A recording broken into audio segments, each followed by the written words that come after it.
Alrighty. Hey there guys, how's it going? Goon here, coming at you guys again with another acronym review video today, going over the J63A-FO. I think this honestly might be my favorite acronym jacket that I have in my wardrobe. And today we're going to be doing a full rundown on all the details of this relatively unique acronym jacket. Today we're going to be getting into the fabrication of the jacket, being a part of the Goretex Infinium line, as well as its relatively unique place as a jacket within the acronym catalog. On top of that, we're going to be getting into all of the details and functionalities of the jacket like we usually do. And then at the very end of the video, I will be going over how exactly I style the jacket, as well as the overall pros and cons of the jacket in the short time that I've owned it. So without further ado, let's get into the acronym J63A-FO. So the J63 has a relatively short history. It came out in fall-winter 1819, as we can see here from the spec sheet. And along with the J63A-FO, there was also the J63PB, which is also in a Goretex Infinium shell, just in a slightly different fabrication. The jacket's silhouette is relatively unique amongst the acronym lineup. The thing that I could probably compare it to the best is the J48BR, a more classic hoodie construction because it has the full zip, that kind of thing. But this is very much a jacket, and it takes on a lot of jacket-like qualities that make it not only unique as a jacket, but also as a insular lining, like I was mentioning earlier on in the video. So now that I've got the brief history out of the way, I can get into what the acronym is, which is J63A-FO. So J stands for jacket, 63 is the 63rd jacket model that they've made, A stands for advanced, and FO stands for film out, which is the specific type of fabrication within the Goretex Infinium lineup that was used on this jacket in particular. Segueing from that, I can get into what Goretex Infinium is and the film out material specifically. So Goretex Infinium is a sub-label under the Goretex umbrella. And what Infinium is specifically, if you look at their website or the YouTube video that they made on the label, is that it's something that's a little bit more geared towards athleisure or casual instances in which you can still use Gore product, just with these new fabrications that they've decided to create at the Infinium label. Even though the Infinium label works well in the casual and athleisure sense, it is also definitely made for the athlete. The Infinium label tries to have that same type of cutting edge nature and quality that the normal Goretex label is known for, but it's definitely more tailored and a little bit more curtailed to the idea of an athlete and what they might be using in their unique circumstances. With this in mind, a lot of Infinium products are a little bit more soft, a little bit less waterproof, but they still have a lot of water resistant qualities to them. And there's a little bit more of an emphasis around breathability and that type of thing as well if you're in a very, athletic situation. When I saw Infinium for the first time, I genuinely thought it was a specific material, but it's a whole label. And FO is just one of those materials that is under the Infinium label. FO in particular is very interesting for, well, I don't know if you could tell from this, but it's really emulative of leather, but it is still this synthetic material that Goretex makes. The material really emulates leather from the obvious sheen that the fabric has. It definitely has this kind of leathery look and hand feel to it when you see it in person.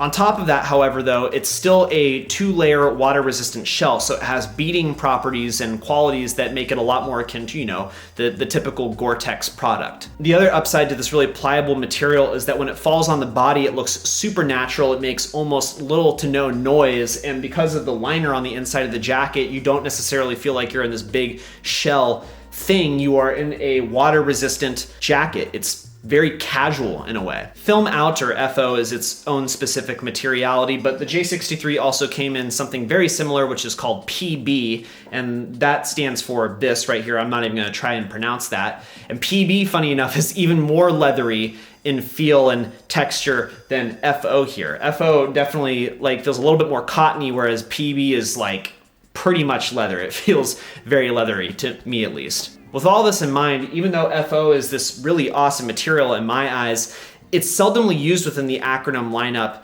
as a whole. There's only a few jackets that utilize this FO or PB material, and outside of the few Acronym jackets that utilize FO or PB, I actually have a pretty difficult time locating other companies that utilize this Goretex Infinium material. The only one that comes to mind is Valence, and they utilized it for a small capsule of jackets that used this same kind of film out material. If you're aware of other companies that have used Infinium in the past, let me know down in the comment section below. I know that Gore themselves have a product page on their website that uses the Infinium material. I think it's this FO material, but I really have a hard time finding anything else that's Infinium outside of Acronym and Valence, and I think that's pretty much it. The other thing that I want to mention about this jacket is that it also patinas like some other Acronym products. It says in the description for this jacket, but in high wear areas and parts of the body, it will start to get smoother and shinier as time goes on, and it really emulates leather in that way, and that it has to kind of break in a sense. That doesn't come without its issues, however, but I'll be getting into that in the cons portion at the very end of the video.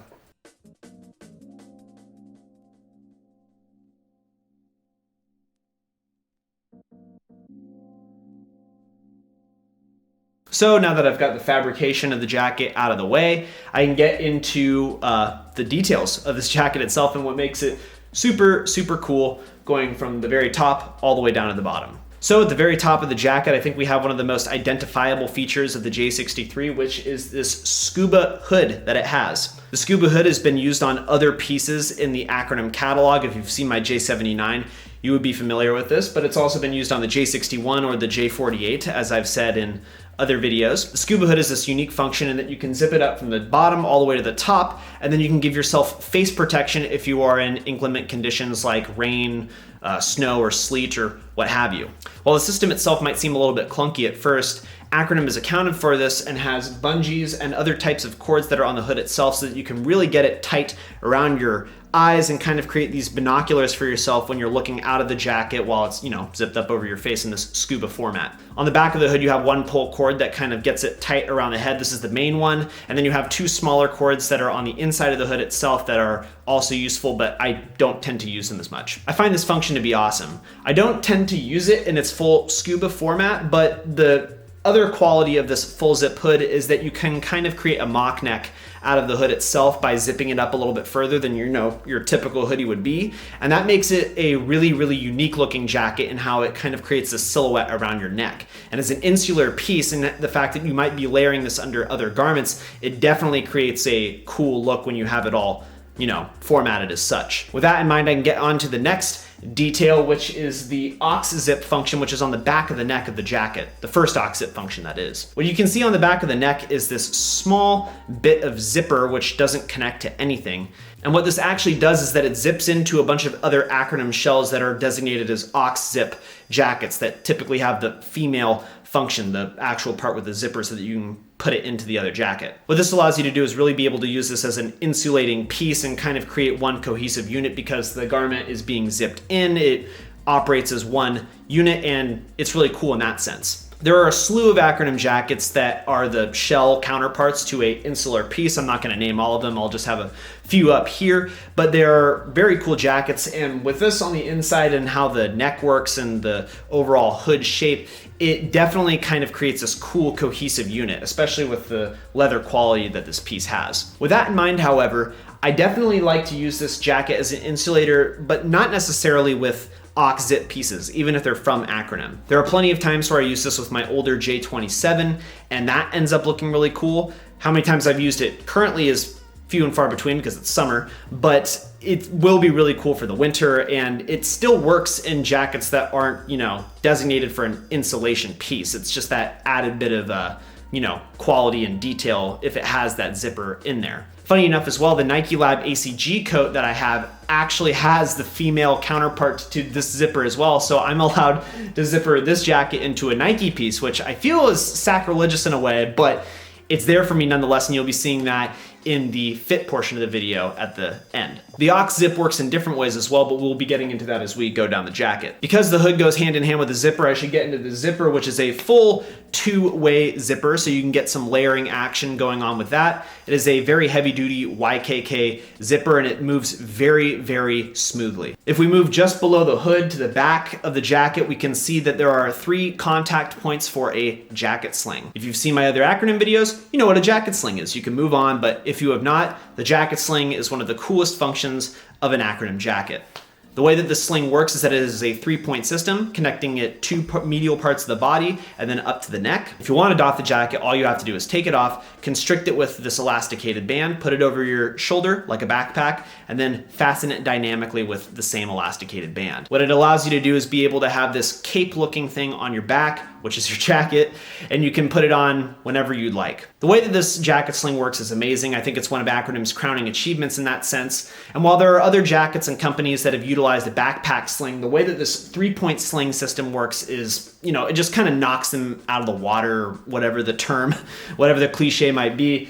It just works super, super well on an Acronym jacket, and I love it for that reason. On top of that, because this is a more recent piece, there are also contact points on the inside of the jacket. So if you don't want the jacket sling to be on the outside, you can put it onto the inside, which is particularly useful because this is an insulating piece. You don't want it tangled up in whatever you're shelling it inside of. But the option is there for you depending on, you know, what scenario you might want to wear it in. If we look just under the jacket sling, we can see some of the panels that are on this jacket. And that's something that I want to bring to attention, is the fact that this piece is super grafted to the body and it has a very anatomic fit, which is something that I love. What's interesting is that even though this looks like a very articulated piece from the outside, which it is, because, you know, you can move very well in this jacket from all the articulation, it also equates to something on the inside which just adds on to the comfort or something similar because of how complicated the overall construction of this piece is. You have individual patches of fleece that are on the inside that allow it to be very comfortable up against certain parts of the body,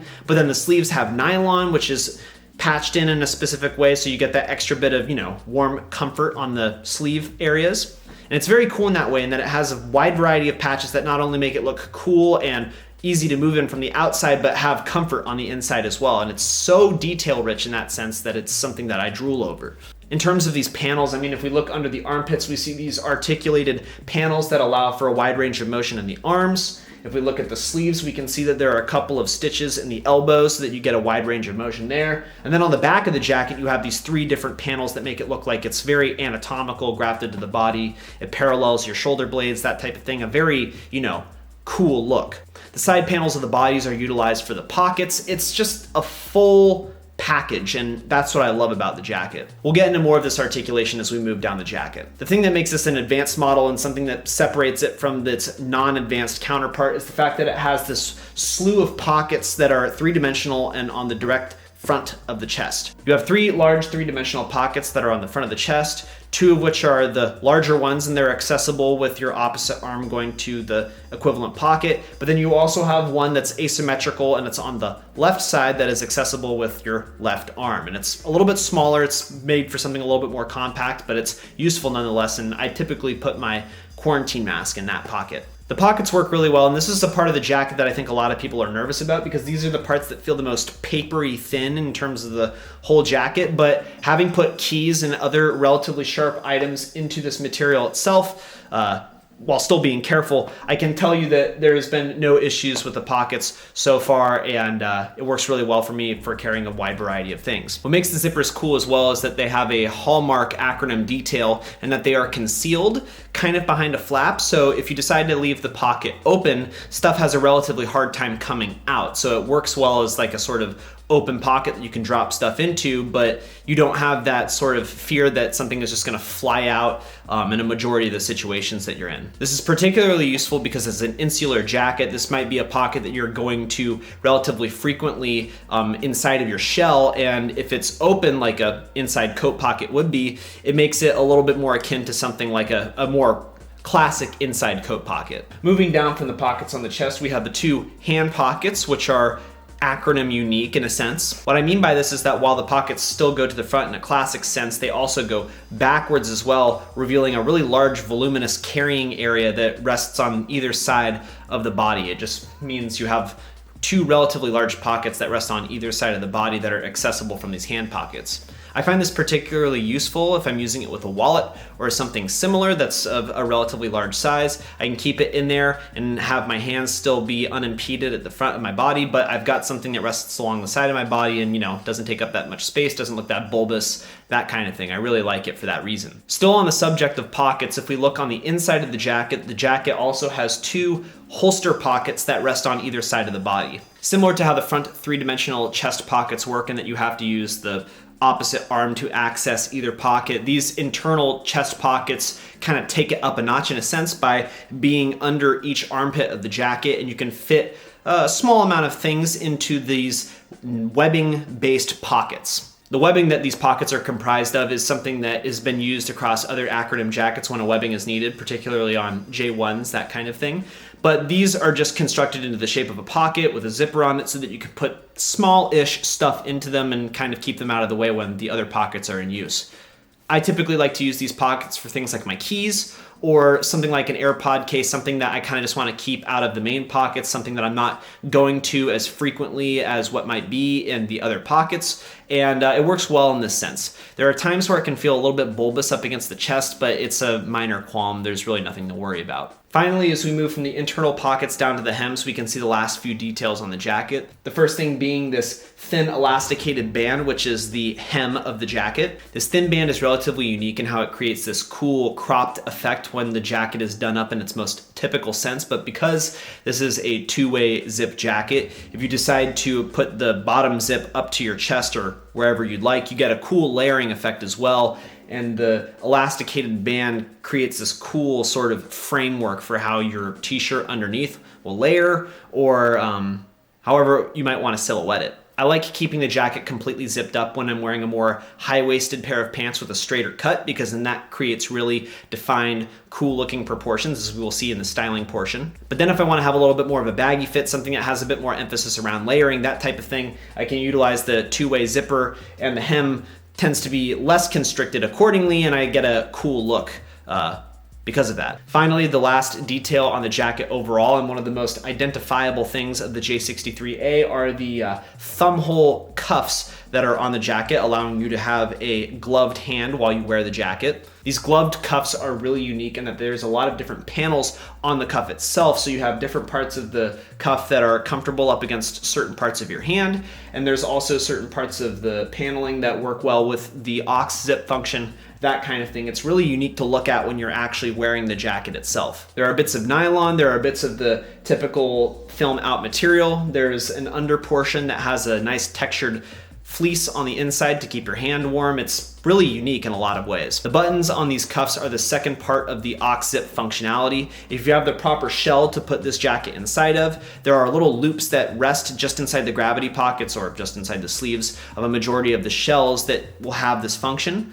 And you can thread these buttons through those loops that are inside those cuffs. It's a really cool function, and again, the ACG coat that I have actually has some buttons on the inside of those sleeves, so I'm actually able to get this jacket fully integrated not only up at the neck but also at the cuffs, which is relatively unique. It's kind of ham-fisted. It doesn't work completely properly on the inside of the cuffs for this piece going into the ACG coat, but it's still cool nonetheless. So those are the details of the jacket. Now we can get into some of the fits that I've done. So for the first fit, I've got something that's a little bit more casual, not the most typical Acronym way of styling things. It's what you've seen throughout all of the B-roll, but on top, I've got the J63A-FO. My pants are these soft net fatigue pants in a vintage nylon ripstop material. I really, really love these. And then I've got Marcel boots on the bottom. What I like about this fit overall is that it has a kind of biker quality to it, mainly in the fact that it's a very leathery looking jacket with leathery boots and it's all black. It's definitely got a kind of mood to it. But I think overall the thing that I really enjoy is that it's an incorporation of an Acronym item into something that's not really outright Acronym in terms of looks. I know a lot of people like to style Acronym with Visvim or Rick Owens or something similar to kind of spin it into a new look, but it can look like you're hobcobbling a lot of brands together, and this just feels like one cohesive unit in a unique way to me, and I really like it for that reason. The way that the crop of the jacket works with these high-waisted, straight-leg pants is just mwah. And then the way that the leather is treated on these Marcel boots gives more black texture to the fit overall, so it's not one specific type of black from head to toe. And I really like it for that reason. So moving on to the second fit, we have something that's a little bit more stereotypical tech wear in my eyes, and I like this fit a lot. I feel like with a little bit of refining, it could really go galactic, but that's just me. On top, I've got the J63, and then I've got the ACG coat that I've been mentioning over and over again without the hood or the muffler collar that it originally came with. I've got the P27 HDSs below as my pants, and then I've got the neon green Vapor Maxes. I'm blanking out on the colorway off the top of my head, but it had that weird jargony name, so please forgive me. I really like this fit overall, mainly in the fact that this jacket actually zips into the ACG coat, and that was such a pleasant surprise. But then what also makes it kind of cool is that the ACG coat has a detachable hood and a detachable muffler. So what I get by putting this into that jacket is another muffler slash hood, but just in this unique kind of way, and it could be more useful for the scenario I decide to wear it in. That kind of thing, instead of a more typical like Gore-Tex hood like that other one was, which was very over the top, and it's very useful for very rainy scenarios. This is a little bit more casual in a way. The overall length of the coat is also awesome. It gives you that really cool badass feel because you're wearing a long coat. And then the P27s accentuate the length of the coat by being a cropped look, and that's kind of nice. Something I might want to change with the fit overall, though, is that because this is something that I will most likely be wearing in a rainier scenario, the Vapor Maxes are a very loose gauge, like fly knit shoe. So they're not really waterproof or very good for water in any scenario. So something with this exact fit, actually, with black combat boots or the downtown Air Force Ones might be the way to kind of tie this together a little bit better. And then I also think that the kind of cherry on top would be a really cool bag of some kind. I would definitely wear this outfit with the 3A60S or the 3A1 maybe, but definitely like a big bag would kind of tie this whole fit together. A beanie, that kind of stuff would also be useful. And this is definitely a fit that I could see myself wearing in the winter months, or even when it's kind of just gray and cold out and I want to have something that's a little bit more shelled up. So those are the fits. That's all the details. I think I'm just going to get into the pros and cons and let you guys be on your way. So the pros of this jacket is that it is so versatile. I've talked about some of the other Acronym jackets that I have and that they're pretty versatile in the landscape of other Acronym jackets, but this is by far the most versatile. And it's funny too, because you wouldn't really necessarily think of it that way. I've wanted a black leather jacket for a really long time, but I'm super picky about what the jacket is going to look like. I don't like the typical rider jacket. I don't like specific cafe racer models. And when I find something I really like, it ends up being really expensive. This is definitely an expensive piece, but it's super good looking, and it's not leather, but it is leather. And what it allows me to do is be able to wear it like I would wear a leather jacket, but it's not leather. And it has this breathability and this comfort that I don't think a leather jacket might necessarily have, but it looks just like a leather jacket, and it's not pleather and cheap accordingly. It's its own thing, but it really looks like leather. I love it for that reason.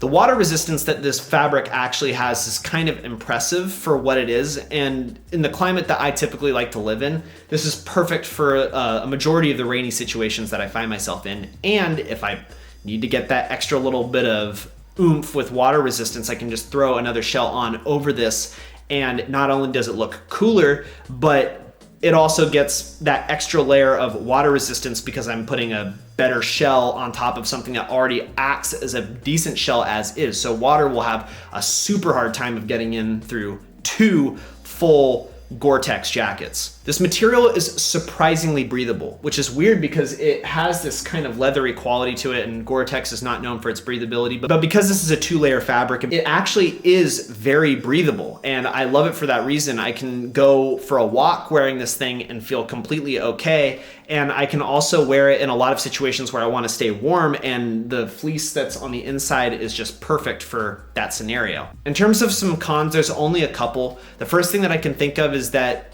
this material is durable, but it can be prone to snags and tears if you're not careful with it. When I got this piece, it already had a couple of small little flecks that have come off of it from specific wear that the prior owner had.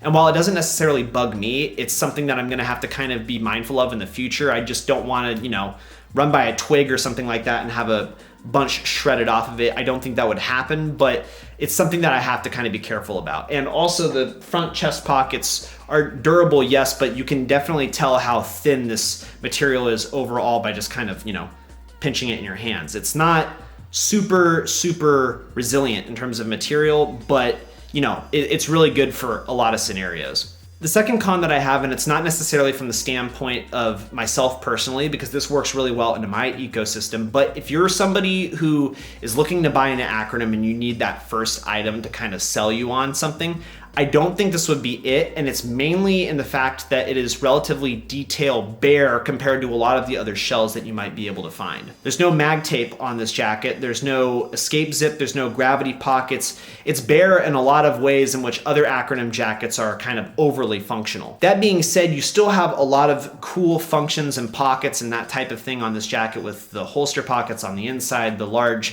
front hand pockets, the Auxzip, all that kind of stuff, but it works really well in conjunction with other Acronym items, and I think that this is kind of something that you would want to have while you have other Acronym items. So is this the first item that you'd want to buy? Maybe, but probably not. You might want to go for another shell first, and I'm kind of counting this as a con because if you're looking into buying Acronym pieces or you don't have other pieces of the ecosystem, this might not necessarily be the best jacket for you. So that's the J63A-FO from Acronym, a jacket that I'm very excited to be wearing going into the fall and winter portions of this year. What do you guys think about the jacket? Do you like it? Is it something that you might be interested in? Do you want to see something like this get re-released in the future? They tend to do that. I would really like to see it in a different fabrication or something like that because it is a very cool and very nice jacket. With all of that in mind though, guys, the video is now over. I appreciate you guys watching. I have more content on the horizon. We'll see how it goes. And with all that out of the way, I'm going to say peace. And as always, stay whatever.